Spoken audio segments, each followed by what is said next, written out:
Tomás Roberto, Tomás, obrigado pela participação. Eu queria que você iniciasse falando qual a sua primeira lembrança do processo de fundação da Educadora.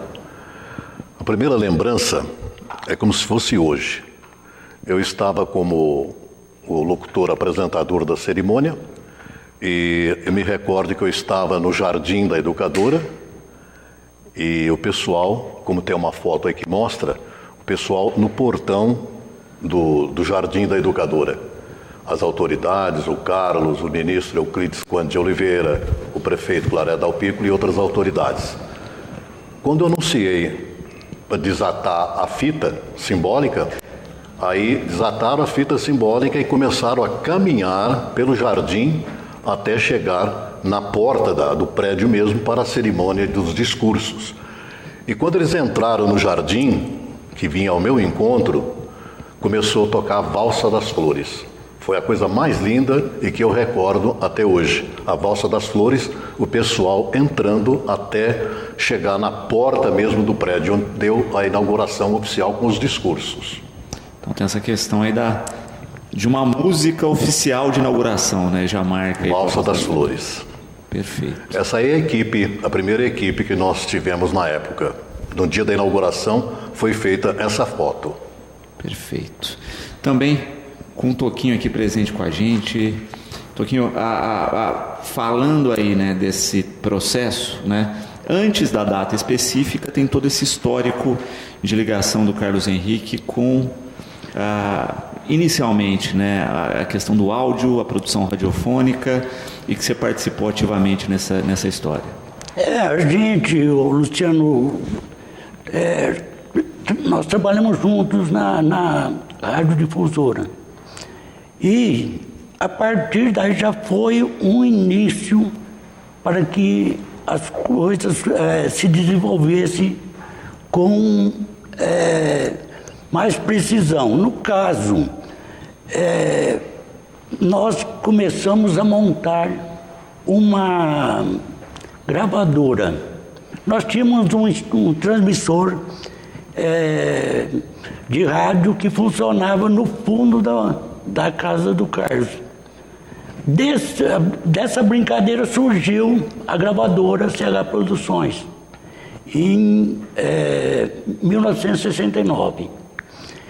No ano de 73, o Carlos criou a ideia concebeu a ideia de ter uma emissora de rádio, que na época, inclusive, foi indeferida porque ele, no caso, ele pediu a AM, e o AM já tinha em Batatais. Mas ele não parou de lutar. Aí surgiu a FM. Na época, o que aconteceu? A gente ficava preocupado porque você ia num caminho que estava onde as coisas estavam se iniciando. Ninguém tinha FM. Ninguém tinha, só existiam duas FMs, que eram uma em Poços de Caldas, Libertas, e uma, parece, Araraquara. O que aconteceu?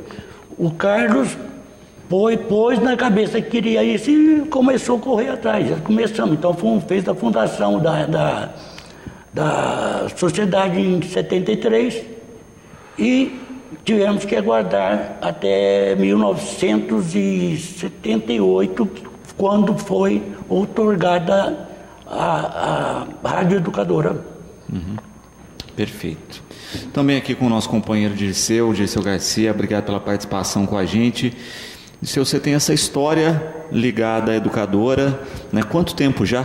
37 anos. Boa tarde, primeiramente, a todos da Educadora, para você, Luciano, para o Toquinho, para o Tomás. Prazer estar aqui com vocês. E como é que foi seu início aqui na casa? Aqui na casa eu trabalhava na radiodifusora, onde foi o meu primeiro trabalho nessa área de comunicação. Quando a gente sempre lembra, tem que citar nomes que envolveram. Agradeço ao Ercílio, doutor Ercílio hoje, né, da Câmara Municipal, na época. Recebi um telefonema, estava sonhando com altos voos, né? Para subir, apenas para trabalhar na parte técnica da emissora. Logo de início, o saudoso Carlos permitiu que a gente começasse já a falar a hora, depois de um mês, já dar um título, recebi um curso de inglês básico para não errar tanto, né? E foi aos poucos, assim, este foi o meu começo aqui na Rádio Educadora. Portanto, 37 anos aqui. Voltando um pouco, né, nesse histórico da criação da rádio, olhando para trás, né, a gente tem essa questão que a gente já falou no bloco anterior da tecnologia. O FM era uma coisa nova e tem uma história interessante aí a respeito do próprio equipamento, né? Os rádios da época lá, o dial, a sintonização era só AM, né? Poucas pessoas tinham a rádio FM, né? Como é que se resolveu isso na época? Nós contamos com o apoio também da antiga Rampim Lar, que começou a vender mais rádios FM e a coisa começou a propagar. Agora, a dificuldade também era no campo comercial. Eu me lembro que no início, quando a coisa começou a pegar mesmo, se firmou, a audiência nossa em Franca era uma coisa assim impressionante. Então, nós atacamos no departamento comercial. De manhã eu estava em São Sebastião do Paraíso, à tarde estava em Sertãozinho, no outro dia estava em Batatais. Era uma loucura, mas dentro da equipe havia um entusiasmo e um respeito muito grande ao sonho do Carlos. Era impressionante. Mas a coisa foi crescendo aos poucos, até que um dia surgiu a TV Educadora.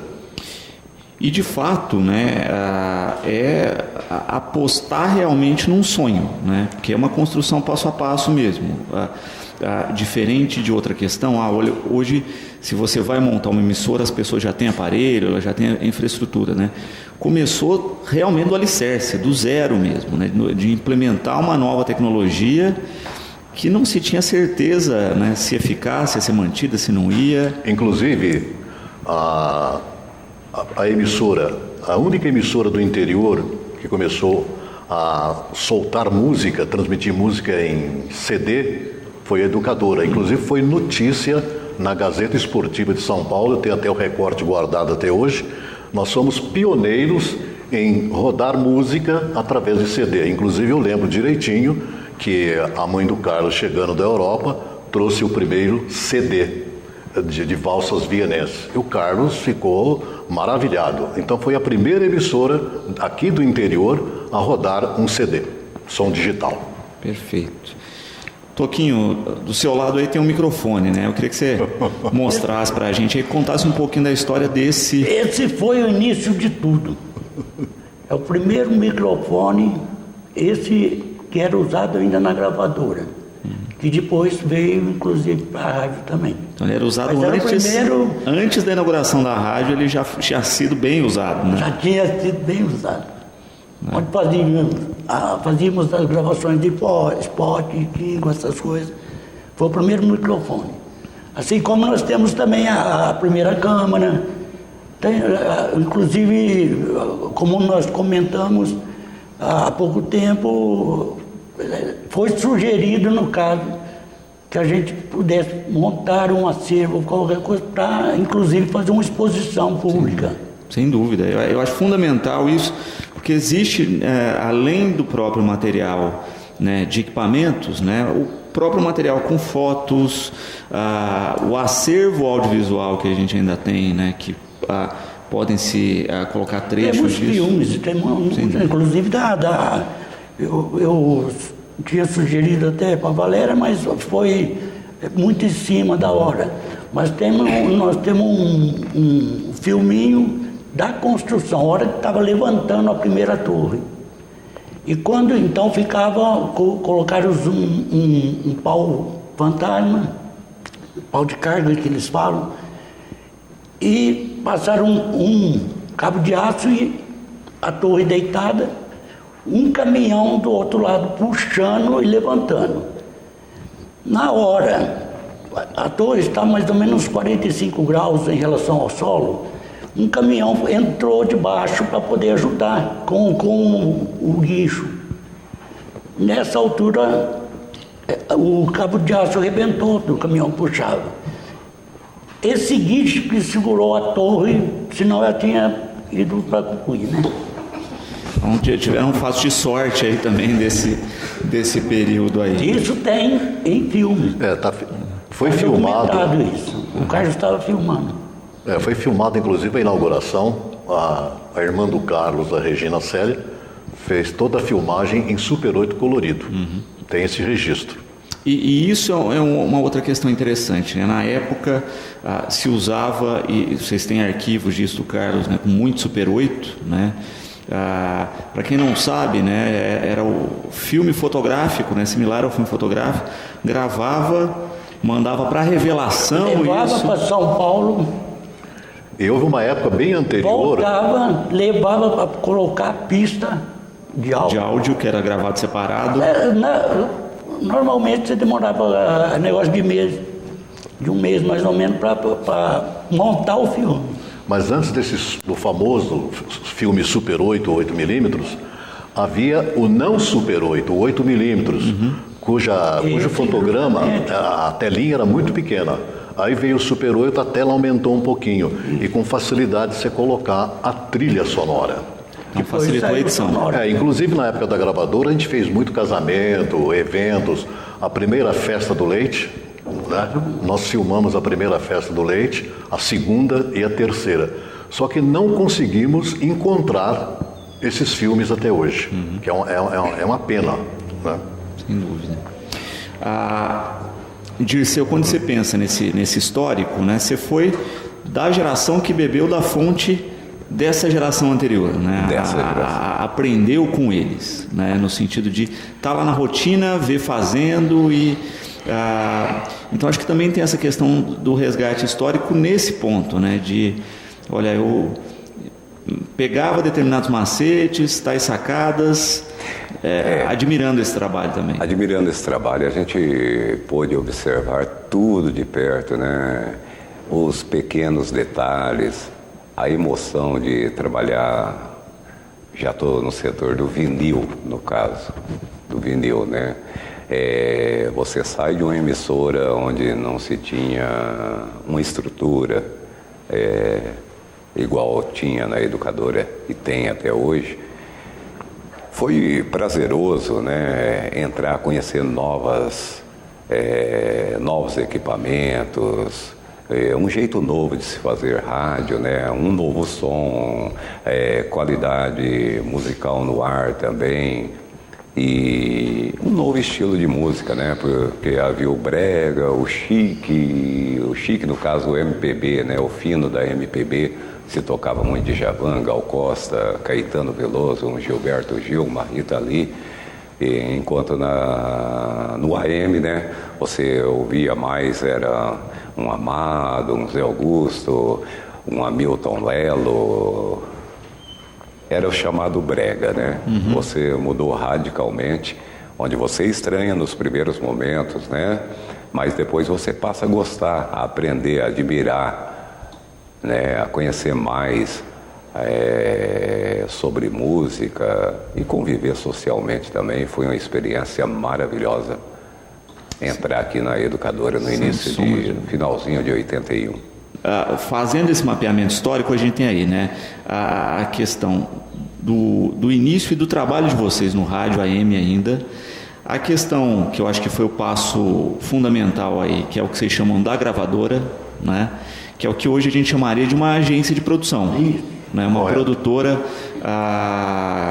em especial, e que fica independente, né? Vocês praticamente produziam, além da questão da rádio, né, a questão de fazer a gravação de discos e etc. para distribuição, mas também acabavam fazendo produção para os horários do AM. Sim. A gravadora tinha isso. A gravadora quase comprava o espaço. Justamente. Lá tínhamos um programa de noite, na parte da noite, inclusive que era gravado inteirinho na gravadora. Jumil dentro da noite. Nós gravávamos e colocou na difusora. Isso. Quer dizer que ali começava a nascer toda a experiência da equipe em ter uma nova emissora. Mas a gravadora depois cessou quando começou a Rádio Educadora oficialmente, né, Antônio? Aí encerrou essa etapa de gravações para a cidade, da região toda. Era muita gravação. Perfeito. E de fato, né, se tem essa questão de, na época, ter até isso, né? Olha, você tem uma produção para tal empresa de um long play, de você distribuir isso, né? Você distribuir um disquinho de vinil com aquele material, né? Que hoje é uma coisa quase impensável, nem CD a gente distribui com esse tipo de conteúdo, né? Ainda mais. E na época, a publicidade em si, ela não era bem em vinil, ela era em acetato e dentro, no acetato, tinha alumínio. Então, a técnica tinha que pegar a faixa certinha, de 30 segundos, e depois no outro prato, a música, fazer aquele milagre. Tinha que acostumar com o disco de propaganda, de anúncio, chamado spot ou jingle. Perfeito. E era essa questão de ter, né, praticamente um controle total aí. Sai do AM, entra no FM, aí tem esse divisor de águas, né, que é o disc jockey, né? Justamente. Que se a gente traduz literalmente, né, era o jockey de disco, né? Você tinha que domar as picapes lá e fazer esse trabalho. E por que tinha esse nome? Porque além de fazer operação técnica, você fazia locução simultaneamente, né? Sim. Então, aí que abre esse novo horizonte aí dentro do rádio e que era um desafio, né? Que antigamente seria o locutor de um lado e o técnico do outro. Aí o locutor já assumiu a parte técnica também, no caso, as duas funções. O locutor fica bem mais à vontade, inclusive no meu caso, quando tem um técnico trabalhando para mim ali, entendeu? Então eu fico mais à vontade do que está controlando. Então essa arte eu não dominei. E via de regra, né? E aí eu quero chegar no Dirceu, né? Você tinha isso. Você teve locutores que aprenderam a parte técnica. Você já fez o caminho inverso, né, Dirceu? Foi inverso. E eu achei mais prático quando eu cheguei aqui. Eu fiquei pensativo, será que eu vou dar conta? Porque todo mundo trabalhava com técnico de som na época, né? Quando eu cheguei aqui, rapaz, microfone, técnica, mas nos primeiros dias você estranha um pouco.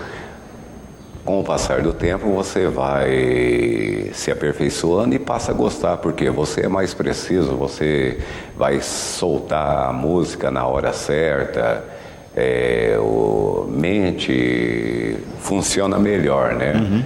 As palavras, acho que se concilia muito bem, né? Entre fala e técnica. Foi uma experiência boa.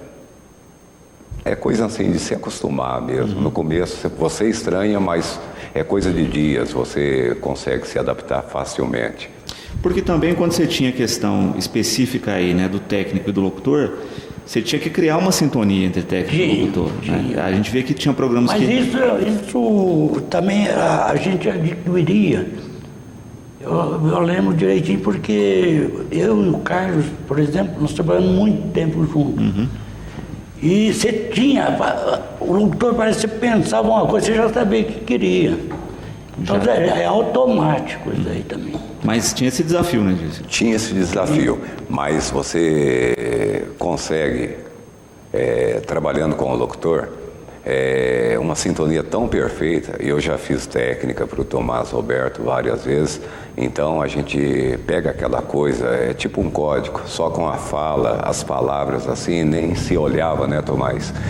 Ele já soltava a bela voz, o The Voice aí, né, o nosso Frank Sinatra da Educadora. Então a gente já conseguia, já sabia que era deixa para tudo. Essa coisa é mágica, é gostosa. É uma sintonia. É uma sintonia que existe. Você não precisa olhar para o locutor. É uma sintonia perfeita. Eu vejo até hoje no Seresta e Ritmos Antigos, o técnico Ricardo, ele percebe o tom da voz, ele já solta alguma coisa referente àquilo ali. Então existe uma sintonia. E o Dirceu brincando com a questão da sua voz, né? Mas o Dirceu também, né? Esse vozeirão aí. Voz de biludo. Não sei como ficou tanto tempo na técnica, né? Porque enrolou tanto para ir. É um caso, não sei se vai dar tempo, eu já contei uma vez, como o Carlos entrou. O Baldo Moza Ribeiro está mandando um abraço de feliz aniversário a todos da família educadora, né? São 40 anos de idade aqui, né? De um belo histórico ao qual ele acompanhou, está parabenizando pelo sucesso aí a todos. E nós deixamos, né, no último bloco a questão dessa história, né? Carlos Henrique enfrentando a locução pela primeira vez. Como é que foi isso, Tomás? Aconteceu o seguinte, eu estava apresentando um programa de esportes, se não me engano no final da tarde, e um jovenzinho estava sentado, porque ele levou uma gravação, eu fiquei aguardando o término da gravação para voltar para o estúdio. Eu não conhecia o jovem. Aí eu vi que era ele que estava dando a entrevista. Terminado o programa, eu cheguei e falei: você tem uma voz muito bonita, uma voz macia, você poderia ser locutor. Aí ele ficou meio embaraçado, falei: vamos fazer um teste. Aí falei com o dono da rádio, o senhor João Molina. Aí falou: eu duvido que ele vai querer ser locutor, de família tradicional, nos anos 60. Aí ele fez o teste e foi reprovado, porque foi tudo assim, de afogadilho, né?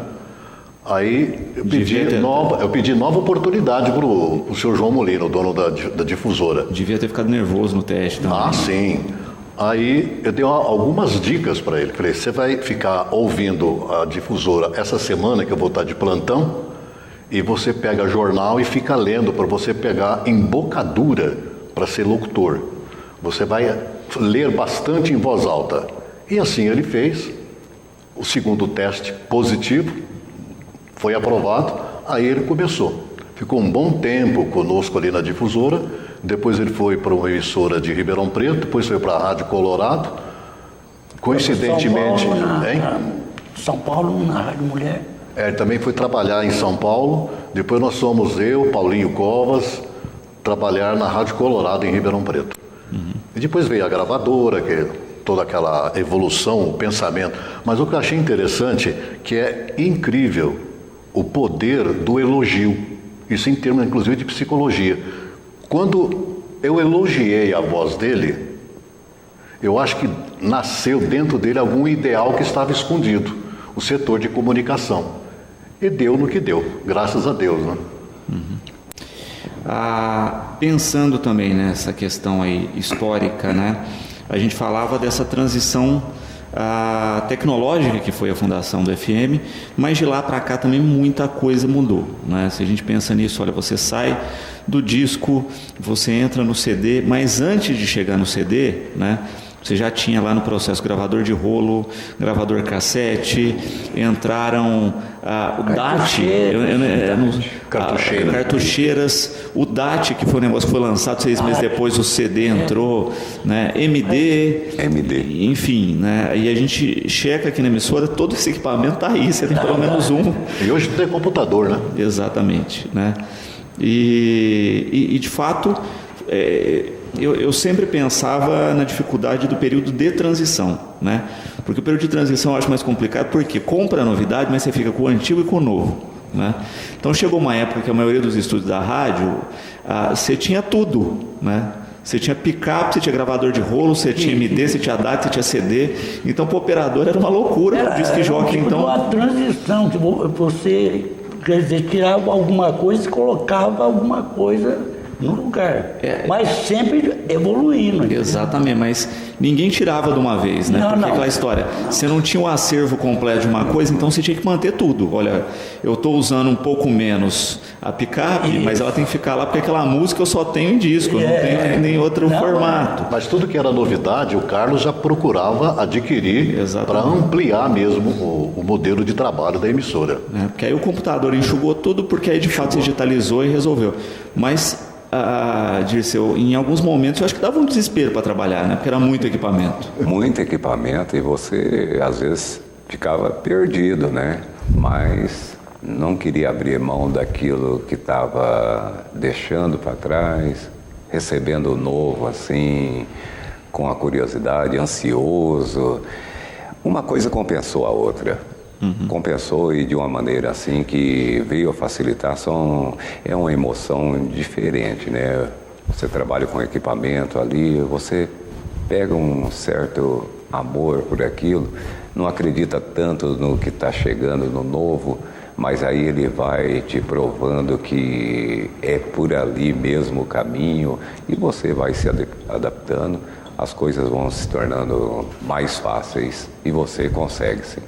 Quando a gente fala da rádio, não dá para dissociar a TV, né?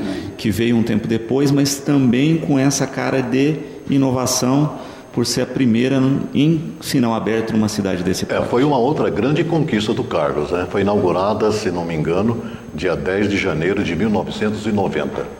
Inclusive a TV Cultura, a irmã do Faustão, veio até Batatais conhecer esse empreendimento inovador no interior, uma TV estilo comunitária, que se transformou numa emissora que hoje Batatais se orgulha de ter esse patrimônio, a rádio e a TV educadora.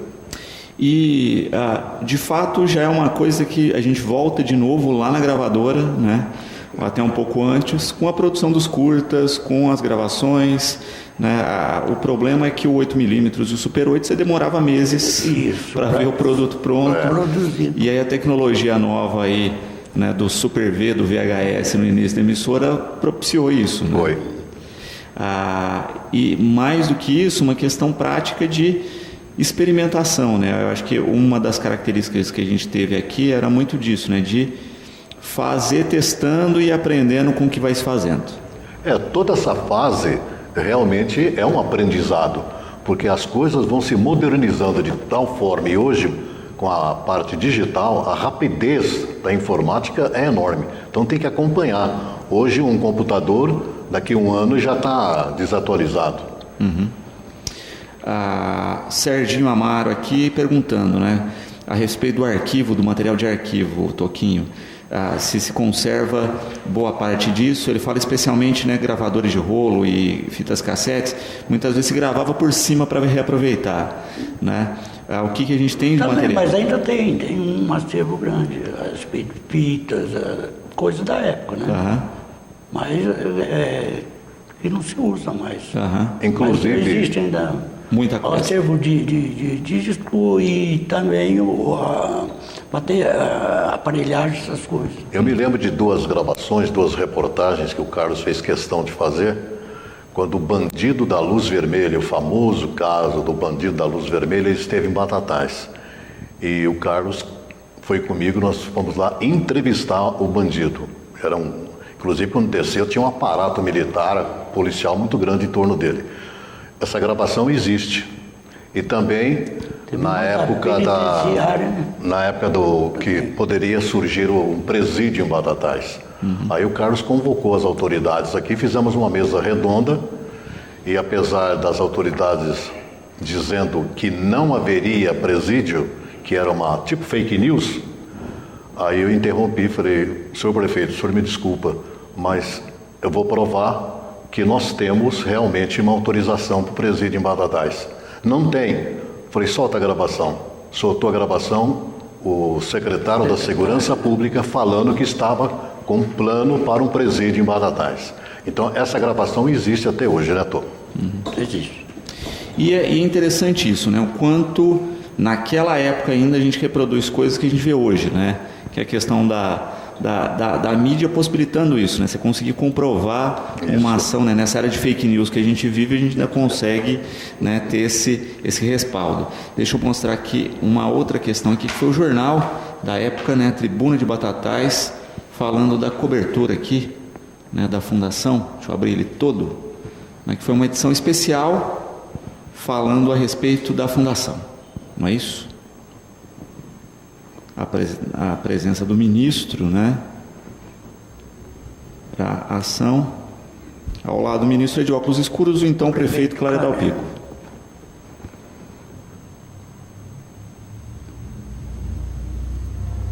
E de fato, né, eu acho que o ponto interessante, né, não só da estrutura de inauguração, e o quanto chamou a atenção pelo pioneirismo, né? Você não... Foi o primeiro ministro a visitar Batatais. Em função desse pioneirismo mesmo. Justamente. E o Carlos Henrique fez questão de trazer o ministro e a secretária dele de Brasília para cá. Aí ele aproveitou também e visitou a prefeitura. Então ele não veio a fim da prefeitura, ele veio a fim de inaugurar a educadora. Dirceu, olhando lá para esse início, né? Você imaginava passar por esses 40 anos e ver toda essa transformação que você vê, ver essa história que você partilhou aí nesse período todo?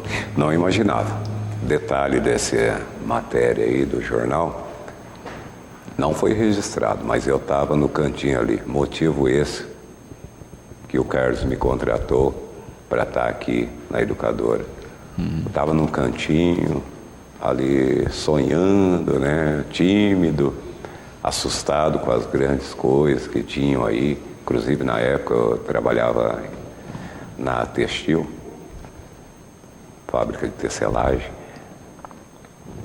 Comprei o meu primeiro radinho FM por causa da educadora. Mas eu tive na inauguração aquela curiosidade.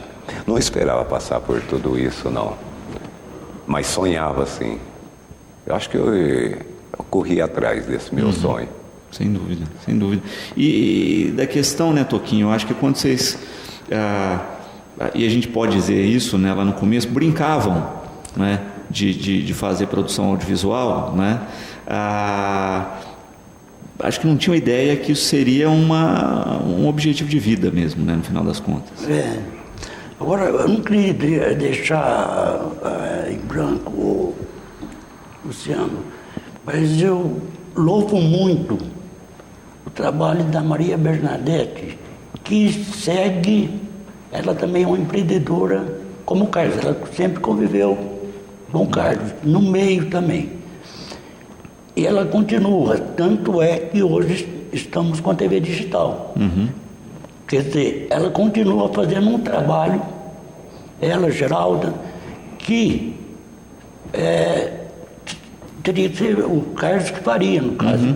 Então ela tem visão também para buscar alguma coisa de futuro. Sem sombra de dúvida. E eu acho que é isso que todo mundo que faz parte da equipe fica se perguntando, né? Como é que o Carlos estaria hoje com essa tecnologia, né? Eu acho que é a pergunta geral que todo mundo faz, o que ele estaria aprontando com essa tecnologia. Há pouco tempo a gente estava comentando a respeito disso. Realmente a gente procura imaginar como seria. Né? Não só a estrutura tecnológica, mas enfim, o que se criou nesse período, né, de ausência dele. Algumas coisas eu acho que a gente fica com um legado criativo, né, no sentido de conseguir conciliar coisas que eram feitas no passado e hoje com a questão tecnológica. Fico pensando como ele iria interagir com a nova dinâmica de estrutura, né? Como é que ele ia interagir com a nova programação, com uma mumuzela na Festa do Leite, por exemplo, né? Que era um lado que ele gostava e explorava muito, que é esse lado criativo da produção. E transmitir carnaval, na 14 de março, debaixo de chuva. Eu lembro que ele falou, pode parar a transmissão aqui, você e o Gugu vão para o estúdio, e do estúdio vocês vão ver na telinha, e pela telinha vocês vão começar a narrar. Mas caiu uma bela chuva, mas foi assim, não tinha condições de nós continuarmos transmitindo de lá, só ficou o câmera lá. Com o histórico de acabar a energia na estrutura, nem era sambódromo ainda, mas na avenida, e o único ponto de energia existente era o da educadora por causa do gerador. Né? Era o que se mantinha. Tomás, eu quero agradecer imensamente por dividir um pouquinho dessa história com a gente, né? A gente poderia passar aqui, né, o dia todo e ainda faltaria histórias para se relembrar, mas agradecer pela contribuição nesses 40 anos e que venham mais 40 anos aí, né, com novos desafios, novas tecnologias, enfim, e com essa base do legado que fica dessa história. Eu gostaria de dar só um alô pela saudade tanto do Carlos como daqueles que já partiram, que trabalharam aqui. Alguns estão vivos, outros já partiram e, como se diz, acaba a dor e fica a saudade. Sem sombra de dúvida.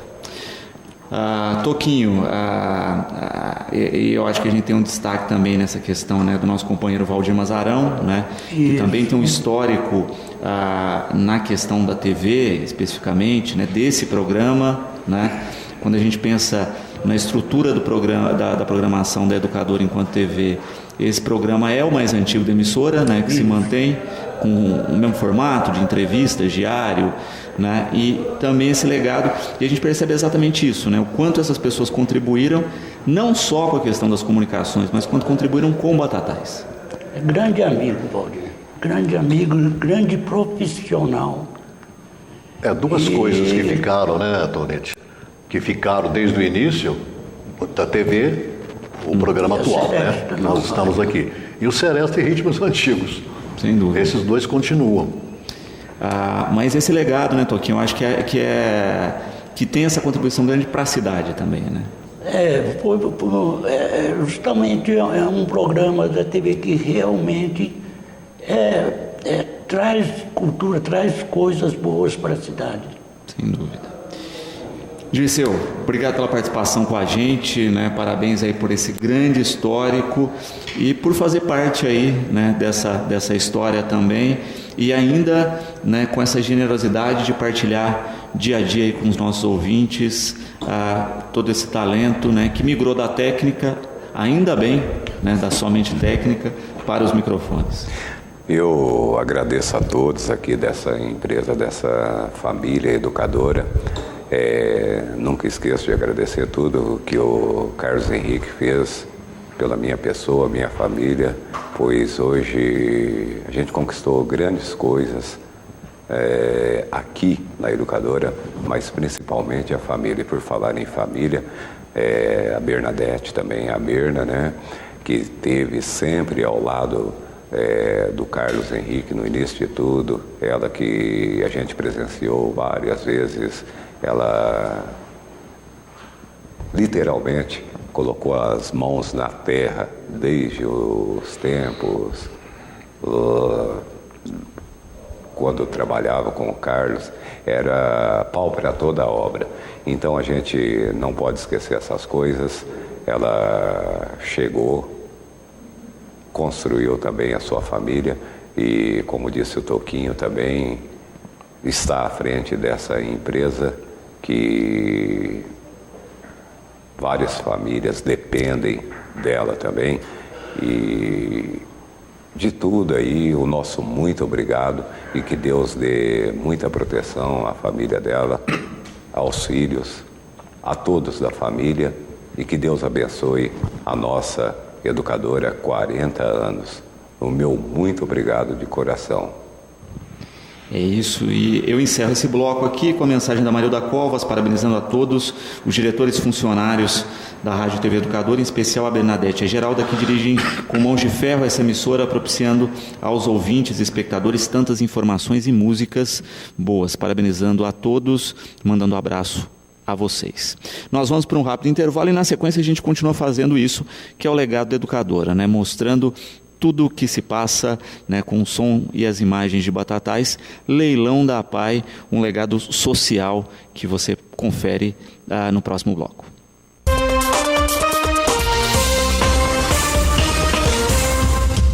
Aconteceu neste dia 29 de julho, na Unidade de Vivências Ambientais, o 23º Leilão Amigos em Ação. O evento de sucesso contou com a colaboração de empresários, funcionários da entidade e muitos voluntários. Isso provou mais uma vez que a união realmente faz a força.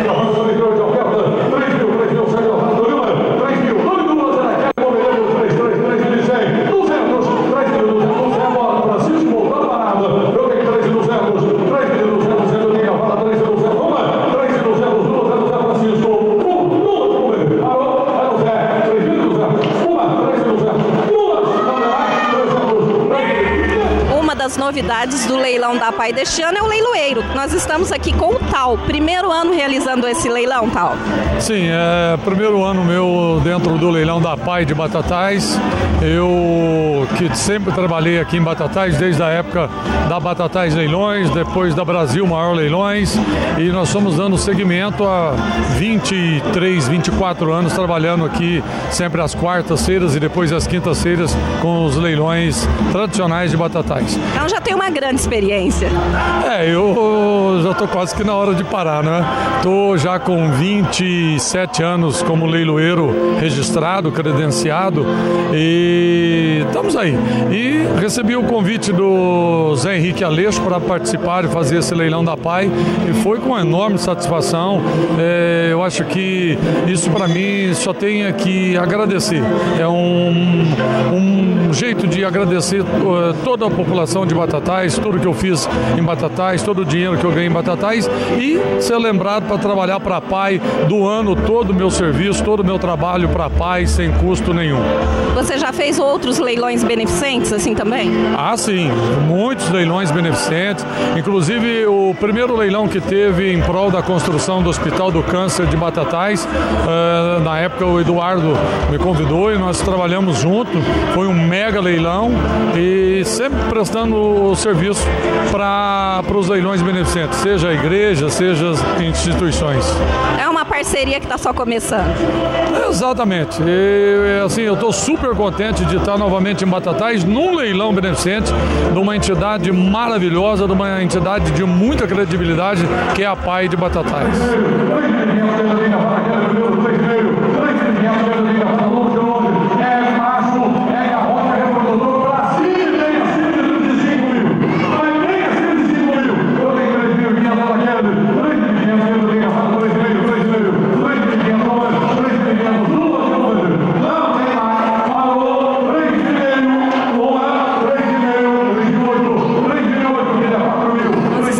Luiz Fernando Nardi, da Antenas e Companhia, também aqui participando desse dia de confraternização. Com certeza, Valério, o evento vale muito a pena, muito bem organizado, tá de parabéns. Primeira vez que eu estou vindo, primeira de muitas, se Deus quiser.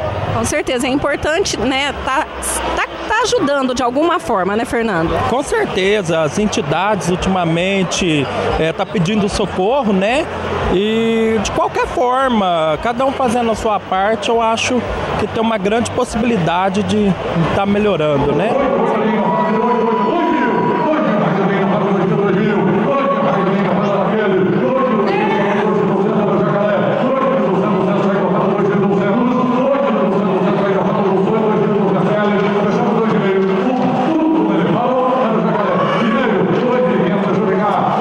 Estamos aqui com o Paulo Câmara e a Adriana, da Adriana Lingerie, mais um ano aqui colaborando com esse evento, Paulo. Sim, Batatais é privilegiado com tantas entidades sérias, né, que fazem um trabalho muito bonito para a cidade, e a APAI não é diferente, pelo contrário, ela puxa a fila, né, e faz um trabalho maravilhoso, e acho que é obrigação da gente que está na cidade prestigiar e colaborar com o evento. Sim, e o leilão geralmente é o carro-chefe, né, da APAI, que ajuda. Então é importante o empresário estar presente. Sem dúvida. O leilão é um marco que segura realmente, a gente sabe que segura realmente a questão financeira da APAI, né? E o voluntariado realmente faz toda a diferença. Então acho que é a hora da população, dos empresários de Batatais estar participando, colaborando na medida que for possível, com certeza. Bom, eu estou aqui com a Mauri César Sofiati, que é da Transface, está aqui participando desse evento, lembrando que foi assim um grande parceiro na venda dos bilhetes aí, que chegou aqui esse ano diferente dos outros anos, com todos os bilhetes vendidos. A gente faz um pequeno esforço aí para poder estar empenhado nesse trabalho que muita gente aí, junto com a APAI, participa, né? Então eu acho que é uma obrigação da gente aí estar fazendo esse trabalho aí, junto com vocês, é lógico, o pessoal da APAI. Aquele que quiser ajudar sempre tem um jeitinho, né? Que nem vocês se empenharam aí nas vendas dos bilhetes e estão aqui, né, participando do evento. Então é uma responsabilidade do empresário, né? Sim, eu acho que sempre é bem-vindo, qualquer ajuda, por menor que seja, é uma eu acho que por menor que seja, é muito grande. Então eu acho assim, todo empresário deve sim colaborar com o mínimo possível, com empenho aí nessa jornada aí da PAI aí. Eu acho bacana, se todo mundo tiver um pouquinho desse empenho aí de cada um aí, vai ficar bem bacana.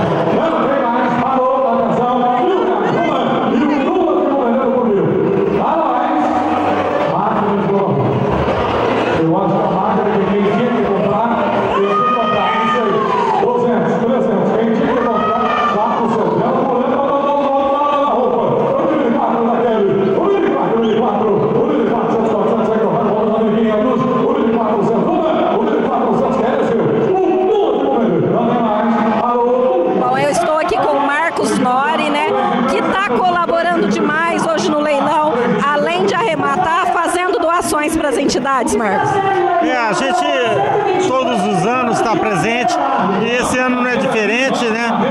A gente arremata e doa para outra entidade que está precisando ou às vezes vai fazer um bingo, alguma coisa para arrecadar recursos.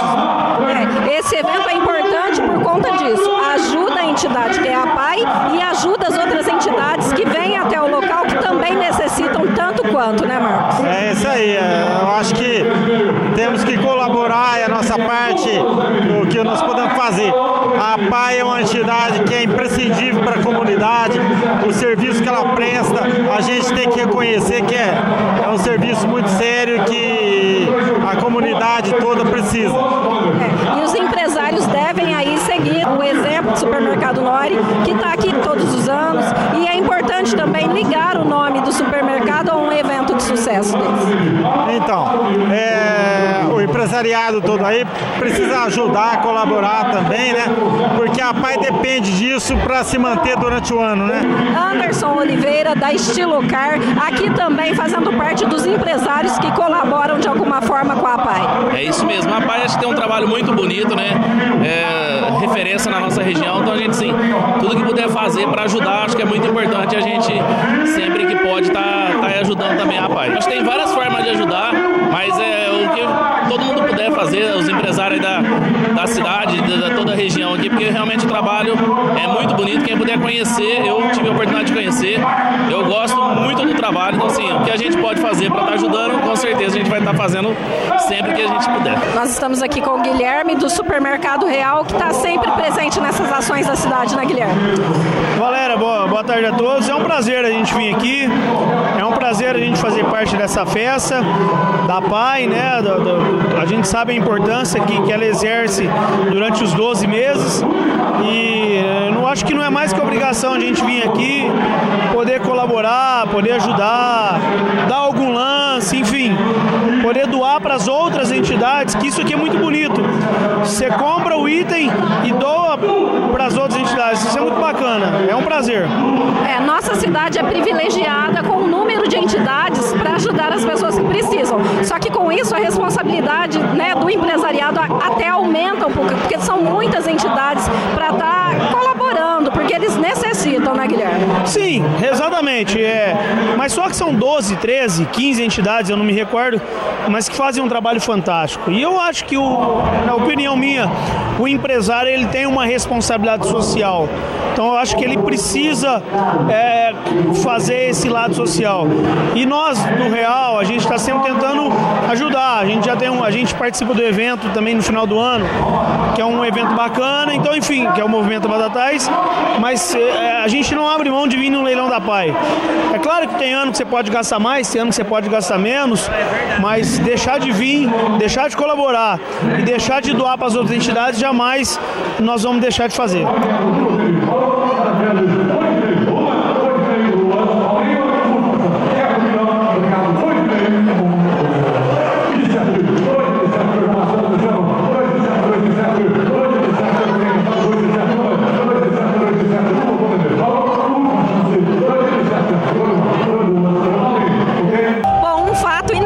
Né? O Mob 0 km, que foi sorteado hoje, teve 5 felizes ganhadores. E eu vou falar um pouquinho com cada um que está aqui, mesmo que vão ter que dividir, eles estão felizes por ter participado.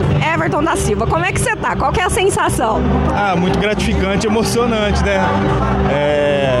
primeira vez que eu ganho bingo, se na verdade eu estou representando a empresa. Qual que é a empresa? Agropecuária AgroGN. E eu consegui dar um pouquinho de sorte, né? Só o fato de ter essa emoção ali, contando as pedrinhas e ganhando, acho que já vale a pena. Com certeza. Ainda mais pela causa, né? No caso, em prol da PAI, então... Bom, parabéns. Obrigado. Ó, eu vou falar aqui agora com a Melissa, né? A Melissa, que tá aqui toda feliz também, né? A emoção de participar e ganhar, né, Melissa? Sem dúvida, Valéria. Muito bacana, né? A gente fica muito feliz. Nós, assim como vocês, nós estávamos cobrindo o evento e todos os anos a gente participa cobrindo o evento pela difusora, mas também adquirindo as adesões aí da Ação Entre Amigos. E esta é a primeira vez realmente que eu tive a sorte aí de ser uma das ganhadoras. Eu estou muito feliz, muito emocionada também. O trabalho da PAI é muito importante. A gente procura da melhor maneira possível contribuir durante o ano todo com a PAI e desta vez eu tive essa sorte. Estou muito feliz mesmo. E aí, Rosângela, estive falando aqui com os outros ganhadores, que apesar de serem 5 pessoas, é uma emoção, né, Rosângela? É uma emoção, eu estou muito grata de ter ganhado. Infelizmente, o bilhete não é meu, estou representando um amigo, mas estou muito feliz e quem sabe na próxima o carro será meu. E quem que é o amigo que você está representando? É o Atanásio. Ah, tá. Ele... O Atanásio é meu amigo que eu estou representando. Então você que deu a sorte para ele. Deu a sorte para ele, estou muito feliz por isso. Sem contar que é uma causa importante, né? Não só o fato de estar aqui, de ganhar, de ser premiada, mas de participar, de ajudar a entidade, né? Exatamente, é uma gratidão muito grande e a gente está podendo contribuir para tudo isso, para todas as entidades, e eu creio que vai dar muita sorte para a pessoa. José João, e aí? Qual que é a sensação? A sensação é boa, né? Depois de um dia cansativo de trabalho, que eu sou voluntário, eu trabalhei, e ganhar faz bem pra gente, é bom. É verdade, aqui ó, a camiseta de voluntário, participou, trabalhou, contribui de todas as formas e teve aí um retorno. Graças a Deus, é sempre bem-vindo. Vocês ganharam em 5 pessoas, mas dividindo, né? Vocês vão dividir o prazer de ter ganhado um bem material, mas também o prazer de ter colaborado com a entidade, né? O importante é, a gente ganhou, não importa que foi 1, que foi 5, todo mundo tá aqui participando, merece ganhar. Já que é para dividir, vamos dividir o prêmio. Bom, eu estou aqui com o Luiz Carlos, o Janjão, que já ganhou um carro desses aqui, numa outra oportunidade, e hoje aqui representando um amigo, também teve a mesma sorte? Tive, ganhamos há 3 anos atrás, ganhamos a Montana, eu, Marcos Pina, e esse ano representando o Maurício Tostes, lá da Fundição Conceito. Tive a sorte de ganhar de novo um carro vermelho. Falei, na hora que eu vi que era vermelho, eu falei, não tem jeito, vai ganhar de novo aí. E ele tá viajando? Ele tá viajando, ele tá de férias. E aí, já ligou pra ele? Já, ele nem acreditava, eu até tremia na hora de mandar assim. A emoção é grande, né? É boa, é gostoso. É isso que a gente fala, né? Quando a gente faz o bem retorna também, né, Janjão? Com certeza. Acho que todo mundo que estava aqui tinha o direito de ganhar, porque está ajudando uma instituição que faz um trabalho excelente na cidade. E realmente uma união de forças, tanto que ganharam em 5 pessoas. Com certeza, 5 pessoas, 5 sortudos, né? E você é pé quente, que venha o ano que vem novamente. Que venha o ano que vem, né? Bacana, né? São 5 merecedores, sem dúvida alguma, né? São os felizardos dessa noite. Que bacana. Vendemos todos os bilhetes que foram vendidos, uma arrecadação das maiores até hoje, do 15º, esse é o 15º, nós compramos 17 automóveis já, né? Esse grupo de ação de amigos do automóvel, e nós estamos realizados, nós estamos assim, com essa mesma alegria deles, nós, e cumprimos a nossa missão. Nós estávamos muito preocupados com esse leilão, a mudança do leiloeiro, até aqui eu rendo uma homenagem, fantástico, sem erro, aguentou desde o começo até o fim, vendendo as prendas, né? E tem todo o nosso respeito. O tal veio aqui, já nos ajudou em vários leilões, inclusive no leilão do Hospital do Câncer, né? E ele fica muito contente, né? Da comida também nós mudamos, que é o Eduardo Terreirão, que veio fazer a comida muito gostosa, muito bom. Enfim, o público compareceu, vieram todo mundo para cá e nós ficamos muito contentes com todos esses acontecimentos. As mudanças às vezes preocupam um pouquinho, mas foram mudanças que deram certo, né, Zé Henrique? Preocupa sim. O momento não é o dos melhores, né? Mas quando Deus está presente, quando Deus ajuda, quando Deus está no comando, vamos dizer assim, até o diabo ajuda. Então foi muito bom. A família compareceu, os 40 empresários, né? Fizeram um trabalho muito bom. Acredito que nós vamos alcançar uma meta das maiores de todos os tempos com o carro da Pai Natal, que já vamos começar agora em setembro. Então nós estamos assim muito contentes. Realmente amigos em ação. Amigos em ação, amigos em ação. Esse agora é o nosso título, né? Que nós vamos seguir agora para frente. Já estamos pensando no 24º, 25º. E nós não tivemos aqui, tem outras pessoas fazendo o nosso trabalho e a vida continua. Que a Pai não pode parar.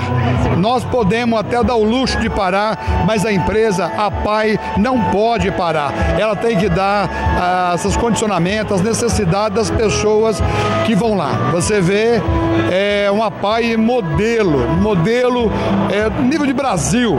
A nossa Pai é os comentários que nós escutamos, ouvimos das outras APAIs. Isso nos enche de orgulho, de satisfação e ver mais um meio também de estar ajudando a nossa Pai. Estamos aqui com o presidente da APAI, José Eduardo Merlino Matassa, que está aqui mais tranquilo. Chegou ao fim, deu tudo certo. Agora eu estou mais tranquilo, né? A gente fica preocupado, tenso desde o começo, mas eu falo muito que a população de Batatais, que todo o pessoal da comunidade, né, é muito solidário, muito cooperativo. Graças a isso, né, que a APAI, que outras instituições, entidades funcionam em Batatais. Por isso mesmo, né, Valéria? Poxa, eu fico agradecido, emocionado. Foi um dia muito legal e estamos prontos para outra, né? Começa devagarzinho, mas aí os empresários começam a falar, começam a dar os seus lances, né? E aí a coisa esquenta. E foi assim hoje. Foi assim hoje, né? A gente, no começo, fica muito tenso. De repente, você vê todo o pessoal, os empresários, a população, dando lance, acertando. E a ajuda que nós tivemos em todo o lance da ação entre amigos dos carros. Nossa, eu sou muito agradecido, eu agradeço a população toda de Batatais, aos empresários, a diretoria da APAI, que colabora muito, todos os funcionários, muita gente presente aqui hoje, fazendo um voluntariado legal, bonito, e é isso que preserva toda a instituição, que mantém toda a APAI. E lembrando que esse ano vocês já chegaram aqui com todos os bilhetes do carro já vendidos, né? Isso também já dá uma tranquilidade. Nossa, isso foi muito bom, Valéria. Em todos os outros anos, não é que vendeu menos, mas a gente queria atingir um tanto de bilhete e não conseguia. Vendia bem, claro, foi muito importante. E esse ano, olha, o trabalho que as meninas fez lá do evento, o trabalho que a gente fez, toda a diretoria colaborando, empurrando, vendendo, foi muito legal. Nós atingimos um número muito bom. E isso é gratificante, porque a APAI que vai ser beneficiada por isso. Já tem mais ou menos uma perspectiva de quanto atingiu hoje? Olha, a meta nossa era atingir os 300 mil no leilão, e a gente sabe que até está ultrapassando um pouco. Então isso aí é muito bom, que a gente mantenha a instituição até o final do ano sem assim, algum problema de poder ter algum percalço no caminho, algum entrevero no caminho. Então a gente sabe que nós vamos estar tranquilos até o final do ano. Graças a Deus, a vocês que estão sempre apoiando, que abrem a oportunidade de uma porta da gente pedir, falar, explicar para a população. Eu agradeço demais a imprensa de Batatais, a própria TV, porque, nossa, é muito bom isso, a gente passar e saber que nós estamos sendo, assim, respaldados por vocês, pela imprensa de Batatais, que muito nos ajuda. Muito obrigado por tudo. Nós aqui agradecemos e parabéns pelo trabalho. Parabéns a vocês também, obrigado por tudo. E o parabéns que você me deu, eu quero dividir com toda a equipe. Tanto diretoria, tanto os empresários, tanta população, os funcionários da APAI, a todos que estão colaborando hoje voluntariamente, que não são funcionários, mas estão aqui, presentes, junto com a gente, dividindo isso. Nossa, é muito bacana. A APAI funciona por isso. Muito obrigado por todos. E se você não participou desse evento este ano, 2019 tá aí. Vem pra cá colaborar também. Com imagens de Júlio Mourão, reportagens Valéria Barros para a TV Educadora, o som e a imagem de Batatais. Educadora, 40 anos.